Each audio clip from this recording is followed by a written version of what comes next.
Xeon की condition चोट लगने की वजह से थोड़ी सी बिगड़ गई है, लेकिन डोंगा को बिना बताए ही जियोन हॉस्पिटल से घर चली जाती है, ये देखने के लिए कि शियोन की दी हुई फोटो फ्रेम कहीं टूट तो नहीं गई। जियोन के लिए ये पिक्चर बहुत ही इम्पोर्टेंट है, क्योंकि आज से 6 साल पहले शियोन ने जियोन से कहा था कि वो जियोन से शादी करके नॉर्थ आइलैंड पोलर बियर की पिक्चर लेने को जाएगा। ऑफिस के कलीग्स भी जियोन की कंडीशन देखने के लिए हॉस्पिटल आते हैं और जियोन को हॉस्पिटल बेड पर ना देखकर सब लोग डोंगा के पास जाकर सवाल करते हैं कि जियोन कहाँ है। डोंगा को जैसे ही मालूम होता है कि जियोन बिना बताए ही घर चली गई है, तो वो भी जल्दी से घर जाता है और देखता है कि जियोन पोलर बियर वाली पिक को देखकर उदास हुई जा रही है। अब थोड़ी देर बाद जब जियोन सो रही होती है तो डोंगा भी उस पिक को देखने लगता है और साथ ही सोचता है कि जियोन के लिए ये पोलर बियर की पिक्चर इतनी इम्पोर्टेंट क्यों है।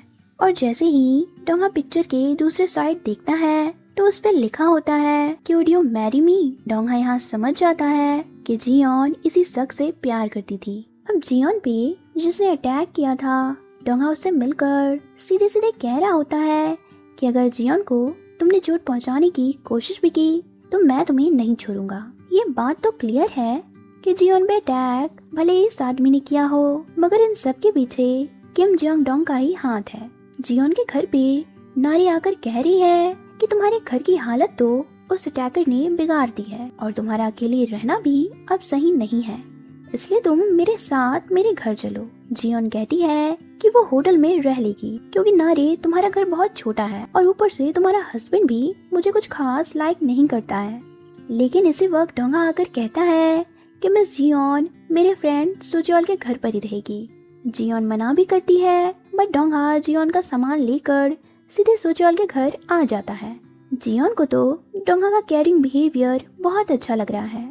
नेक्स्ट मॉर्निंग डोंगा एंड जियोन ऑफिस जाते हैं और ऑफिस आते ही जियोन किम जो डोंग को एक्सपोज करने की प्लानिंग करने लगती है। इसी वक्त कलीग्स आकर जियोन को कहने लगते हैं कि किम जंग डो को एक्सपोज करने की कोशिश करना छोड़ दो, क्योंकि उसके खिलाफ तुम्हें कोई भी प्रूफ नहीं मिलने वाला। और इतना ही नहीं, कलीग्स में से एक ये भी कहने लगता है कि अगर किम जो डो को एक्सपोज करने में तुम कामयाब हुई तो मैं सुपरमैन की टाइट वाले क्लोथ्स पहनकर ऑफिस आऊंगा, लेकिन अगर तुम हार जाती हो तो तुम म्यूजिकल ग्रुप वाली ड्रेस पहनकर आओगी, क्योंकि हम सब देखना चाहते हैं कि एक विच लेडी क्यूट से क्लोथ में किस हद तक गंदी दिखती है। इधर सोचियोल तो अपनी गर्लफ्रेंड को घर लाकर रोमांस करने में लगा है, बट सोचियोल की गर्लफ्रेंड को जियोन के कपड़े मिलते हैं, जिसे वो सोचियोल को कहकर चली जाती है कि वो दूसरी लड़की के साथ इस घर में रह रहा है और उसे चीट कर रहा है। बेवकूफ सोचियोल तो डोंगा को कॉल कर एक्साइटमेंट में पूछ रहा होता है कि मेरी गैर हाजिरी में किस लड़की के साथ वन नाइट स्टैंड कर लिया। लेकिन जैसे ही डोंगा बताता है कि घर में जियोन रहने वाली है और वो रहने के पैसे भी पे करेगी, तो फिर सोचियोल का सारा मूड ही खराब हो जाता है, क्योंकि बाद में जियोन ने सोचियोल को कुकुम्बर किमची कहकर उसकी इंसल्ट की थी। अब जियोन तो किम जंग डो की असलियत रिवील करने के लिए डोंगा योंगसुक के साथ प्लानिंग बना रही है और इस प्लानिंग में सोचियोल भी इनकी हेल्प करेगा, क्योंकि किम जंग डो नेक्स्ट वीक एक इवेंट पे अपनी लिखी हुई बुक पब्लिश करने वाला है और ये इवेंट सोचियोल के फादर के रिजॉर्ट में ही होने वाली है। दूसरे दिन ही डोंगा चालाकी से किम जंग डो की डीएनए टेस्ट के लिए क्लू भी ले लेता है। सोचियोल इवेंट की पासेस भी अरेंज कर लेता है और जियोन किम जंग डो की सीक्रेट वाइफ एंड उसकी डॉटर को इवेंट में चलने के लिए कन्विंस भी कर लेती है।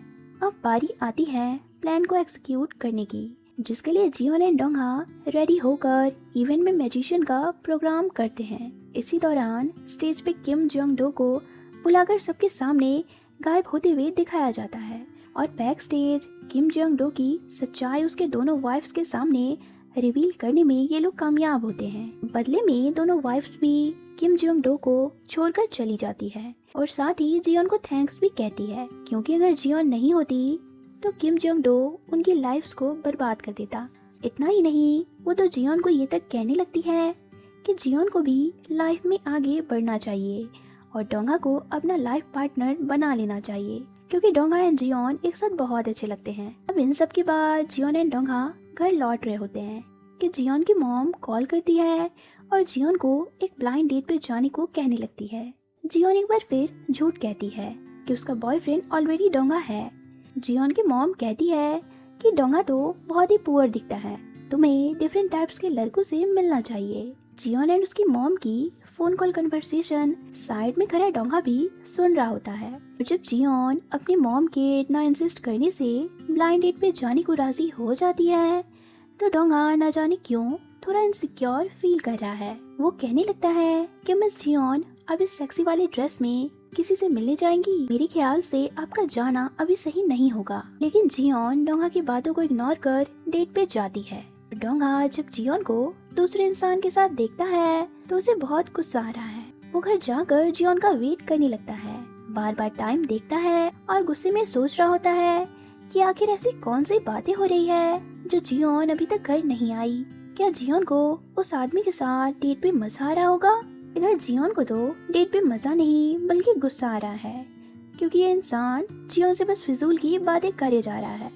अब डोंगा घर के बाहर खड़े होकर जियोन का वेट कर रहा होता है। तभी युनचा जियोन का कुछ सामान देने आती है, लेकिन जियोन तो है नहीं, इसलिए डोंगा एंड युनचा साथ में ही जियोन का वेट करने लगते हैं। डोंगा युनचा से बातें कर रहा होता है कि इसी वक्त जियोन आती है। युनचा भी जियोन को उसका सामान देकर वहाँ से जाने की बातें करती है, लेकिन तभी डोंगा कहने लगता है कि तुम जैसी ब्यूटीफुल लड़की को रात गए अकेले नहीं जाना चाहिए, चलो मैं तुम्हें स्ट्रीट तक छोड़ देता हूँ। असल में डोंगा युनचा को ब्यूटीफुल जानबूझकर कहता है ताकि सामने खड़ी जियोन को बुरा लगे, और ठीक ऐसा ही होता है। अब डोंगा वापस आकर जियोन से ब्लाइंड डेट के बारे में पूछता है, और जब जियोन कहती है कि उस ब्लाइंड डेट का नाम मत लो, मैं उसे दोबारा नहीं मिलने वाली हूँ, तो ये सुनते ही डोंगा का खराब मूड बिल्कुल ठीक हो जाता है। इसलिए अब ये दोनों साथ में काफी सारी बातें करते हैं और मोमेंट को एंजॉय भी करते हैं। अब अगली सुबह ऑफिस के कलीग्स के सामने जियोन म्यूजिकल ड्रेस पहनकर क्यूट मूव्स करती है, क्योंकि चैलेंज के अकॉर्डिंग किम जोंग डो की सच्चाई रिवील तो हुई, पर सिर्फ उसकी वाइफ्स के सामने। किम जोंग डो ने तो खुद गिल्टी फील करते हुए अपने करियर से ब्रेक ले लिया है। कलीग्स भी जियोन को देखकर शॉक हो जाते हैं और अजीब फेस के साथ उसे देखने लगते हैं। तभी युनचा भी ड्रेस पहनकर जियोन का साथ देने आ जाती है ताकि जियोन को अकेला फील ना हो। लेकिन सब लोग जियोन को इग्नोर कर युनचा की तारीफें करने लगते हैं। कोई उसे ब्यूटीफुल बोलता है तो कोई उसे क्यूट। डोंगा भी युनचा की तारीफ करता है, जिसे जियोन को बिल्कुल भी अच्छा नहीं लगता और वो चली जाती है। अब युनचा को भले ही कोई खूबसूरत कहे, बट डोंगा को तो इनर ब्यूटीज ही पसंद आती है। थोड़ी देर बाद जियोन डोंगा के साथ एक फेमस फोटोग्राफर की इंटरव्यू लेने को एयरपोर्ट जाती है। भीड़ में जियोन इंटरव्यू तो नहीं ले पाती है, लेकिन यहाँ पर हम जियोन के एक्स बॉयफ्रेंड शियोन को उसकी सेक्रेटरी के साथ देखते हैं। अब जियोन की नजरें फिलहाल तो शियोन को देख नहीं पाई है, मगर जियोन जब अपने पुराने प्यार को देखेगी तो उसका रिएक्शन क्या होने वाला है, यह पार्ट 5 में हम जानेंगे। Thanks for watching.